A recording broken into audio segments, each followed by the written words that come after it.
Hello everyone and welcome to this video. Today I'm going to be answering another great question asked by one of my subscribers called Emily. Shout out to you, thanks for asking your question. So that question is, how do my eye floaters look at different distances?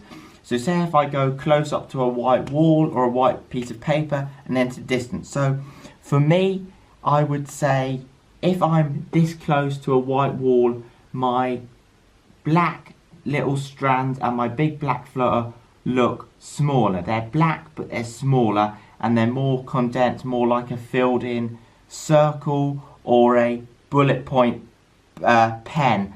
But the big black floater is a bit more like a medium sized pen. So imagine you have a permanent marker and you put it on the paper, a black pen. So if I'm looking here and then the strands are lines, like little lines. However, if I actually go further away, I just do this now for the video. If I go further and further away, if I go a good distance like this much from the wall, all of the black strands start getting smudgy, blurred and washed out.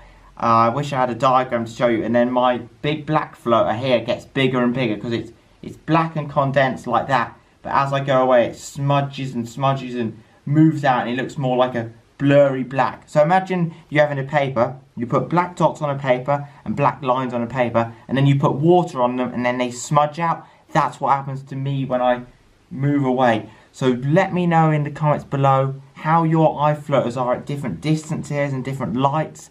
And hopefully I've explained myself properly in this video. I tried my best. It's so hard with eye floaters because it's all different. Basically now, if I'm looking across there, in the distance I can see my big floater and it's blurred and washed out. That's the best way I can describe it, and my other little strands. So yeah, that's it from this video. As always, thank you so much for watching. Give this video a thumbs up and I will see you next time.